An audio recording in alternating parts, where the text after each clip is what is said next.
Hiya, my name's Nathan. I'm an addict. Are you? Yep. I'm a man in recovery, in fact, and it's recovery month. It's recovery month all month, as I've stated, and in this month I'll be talking to you every day, as I have been, and every day represents a year, and well, not just a random year, a year in which I use substances and or drink. This year is 2008. We're getting there, aren't we? We're ticking along. We're almost up to present day. It'll be with us before you know it, and you'll be thinking, oh, I wish Nath was still doing that thing that he did. Well, thank God he's finished whittling on about his hamster and Lance Armstrong. Right, 2008. What little notes have I done here? What slim attempt have I made at preparation?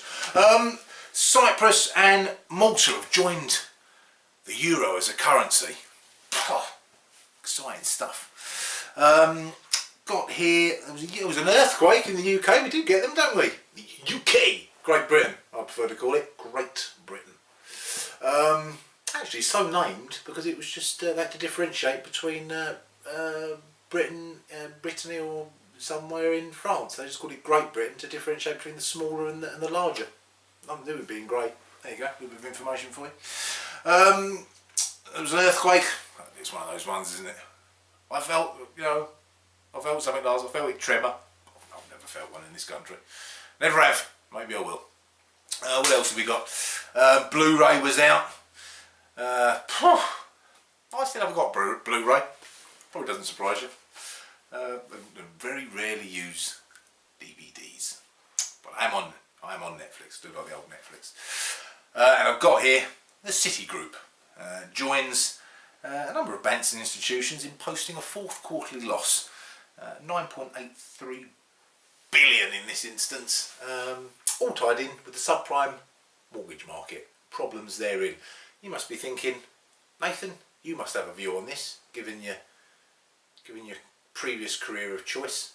And you'll be delighted to hear that I've actually prepared a 100-page PowerPoint presentation in reference to the financial crash of 2008 and its effect on the FTSE 100.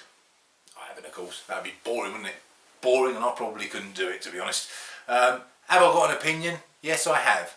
And it's a very simple one, and I will not bore you with details. My opinion is thus. Money is an arbitrary measurement of wealth. It doesn't exist any more than inches, centimetres, millimetres, or any other measurement exists. It's just an idea. And because it's just an idea, you can do whatever you want with it. In essence, the entire financial industry is held up by smoke and mirrors.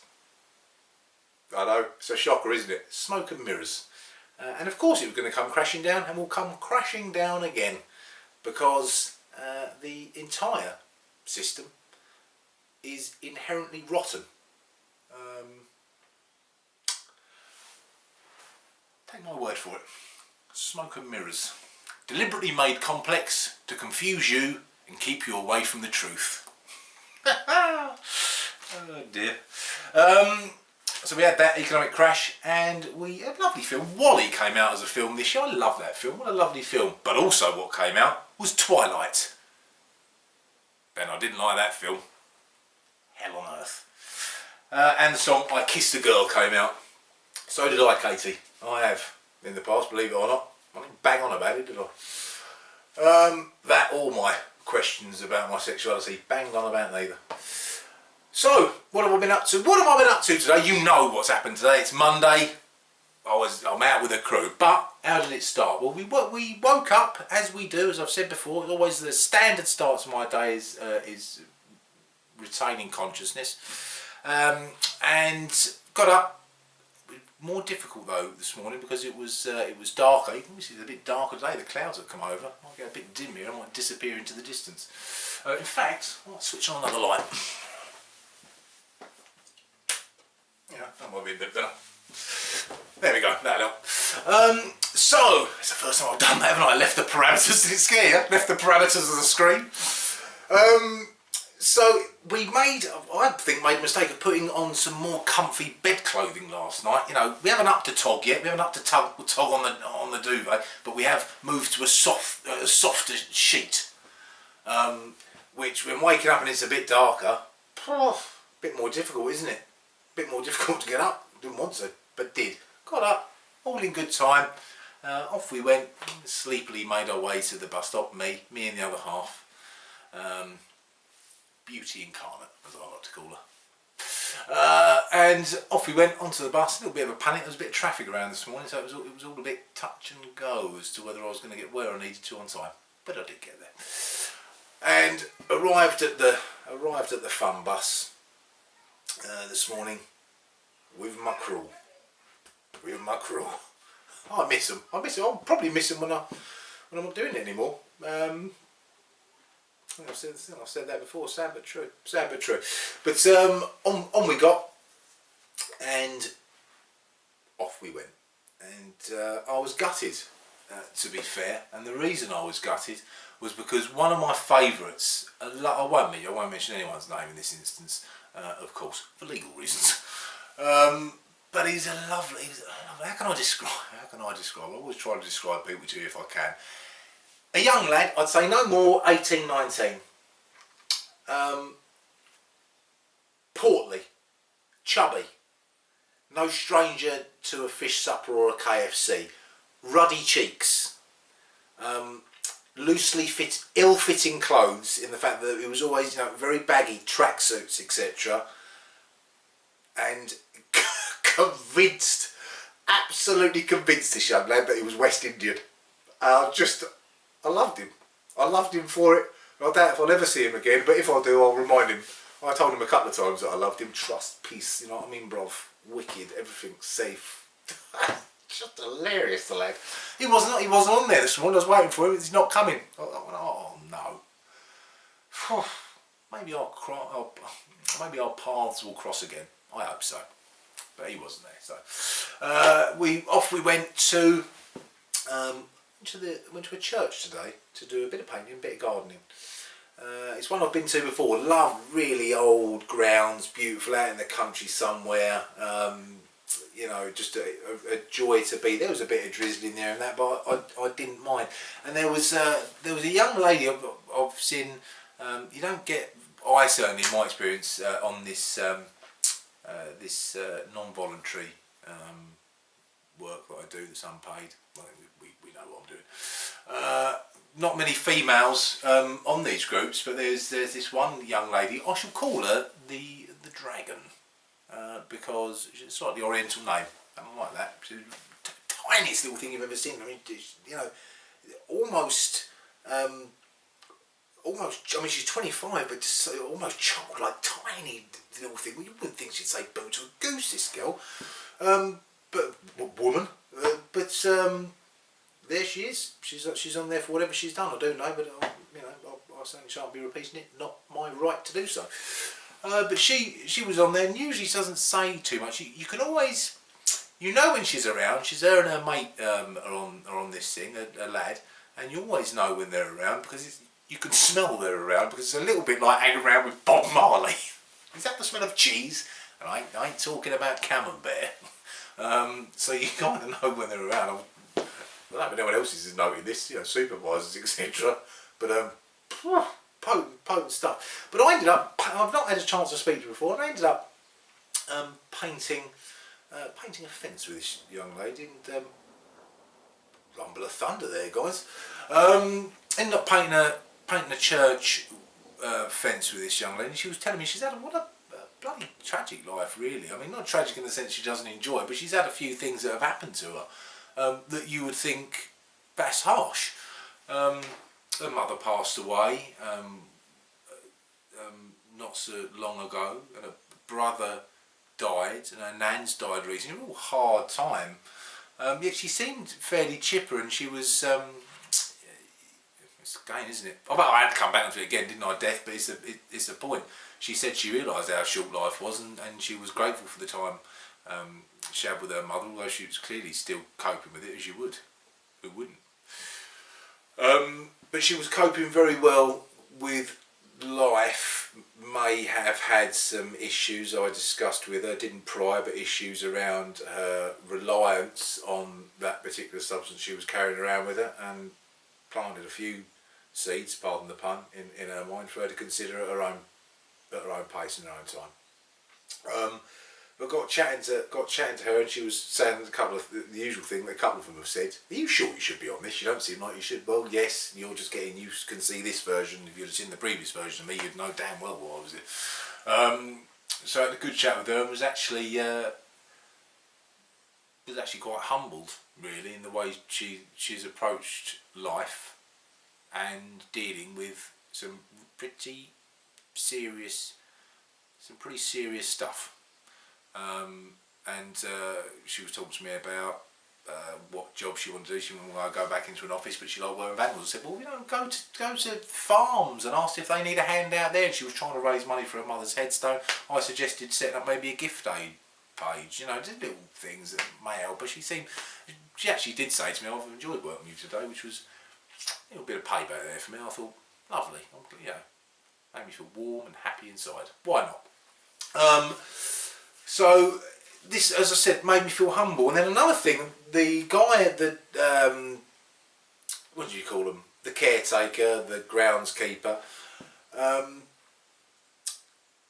mentioned to me, some people, if you go in these things, some people will give you a cup of tea, and some people won't, because some people don't like dealing directly with you types, but I don't mind, and I know you're not, we're all the same, etc. And so this idea, I felt very humbled by this film, and this idea of being humble, very important. I've had a crash course in it, in humility, not long overdue as well. I've taken it on board, and it brought about this idea, and this refreshed in me this idea of being humble. Now, this is a thing. Humble is not being obsequious or subservient, or if you like, combine those two words and say, don't be an arse kiss. That's important. It's not about being that. It's humble. The word is the word. Is important. It's that acceptance of all men, and we forget this, of all men and women being equal. Now this doesn't have to be this, we so often get locked up in this idea of this is just tied down to the big topics, all races are equal, all sexualities are equal. Of course they are. Couldn't get any more left-wing than me. Agree with that. Everyone's equal, regardless of race, creed, colour, skin, sexuality, whatever it is. Everyone's equal. But we attach that idea to these big ideas. So it doesn't, unless we're just, it's everyone. Everyone's equal. We've got to take it down to the micro, the people you deal with day to day. I guarantee some people that you meet, maybe even you, maybe even me, have talked down to someone or felt superior to someone because they work in McDonald's, or they're doing this job, or they've got, they're going on that holiday, or they're doing this, or I've got this qualification so I'm better than you, or I've been through this hard time in my life so you don't know what it's like, or I'm working class so I'm keeping it real so I'm better than you. Equal. Don't look down to someone, but also important, inequality, because the clue's in the word equal. Don't look up to someone, don't admire someone for what they've done. No, I don't mean that. I don't mean, you will only feel inferior to someone if you let them have that power over you. You're inferior to no one. You can admire who you choose, and I admire many women and many men for what they've achieved, and I hope to take advice and life lessons from them. But I don't look up to them in a sense of being intimidated by them, or try not to. Try not to is probably more to the point. I'm sure I have been intimidated by people in life. But it's that important, isn't it? I was reminded of that equality today. All people are equal. All people are equal. It's such an important thing. And it's a lesson that's come to me at the ripe old age of 39. And it's so important as a human being. That's such an important concept, that all human beings are equal. You can argue that if you like. Go on, try. So that was my little lesson. They always have something. Days always have something, don't they? Days always give up something for me to learn from, and they will for everyone. So that was that. We came back. It started raining. As I said, you just heard the thunderstorm, etc. Then it just got a bit darker. It started raining on the way back. Actually hammering it down. I was lucky enough to get dropped off a little bit nearer home, and we were swapping pointless facts on the way back. Bit of a laugh today. The supervisor's a lovely woman, and we was having a bit of a laugh on the way back. And we were coming. I do like a pointless fact. Anyone who went to rehab with me will know this. Such pointless facts as, do you know a banana's a herb? Is it, Nathan? Yes, a banana's a herb.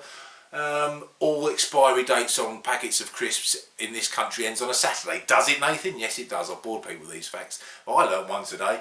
The little black strip on a lollipop lady's lollipop, the ones that stop the traffic for the school children, that little black strip is so they can write number plates down of the cars that don't stop with chalk. Didn't know that. I do now. Lovely. I thought, yeah, I'll take that. I think she was pleasantly surprised at how pleased I was with that bit of information. So that is it. Tomorrow I'll have to finish a bit early today because tomorrow I've got my first day at school and I've got to get my uniform ready. I'll let you know how that goes. I'll be logging on tomorrow. Am I nervous? No. Is there a sense of anticipation, a sense of excitement? It's going to be a new chapter in my life and we're going to get going, and every day's an adventure, isn't it? So I'm really looking forward to it. I will leave you. I always try and leave you with a little bit of something, or more often than not. I will leave you with a little bit of Bob Dylan. Keep it in your mind, and do not forget that it is not he or she or them or it that you belong to. Peace and love. See you tomorrow.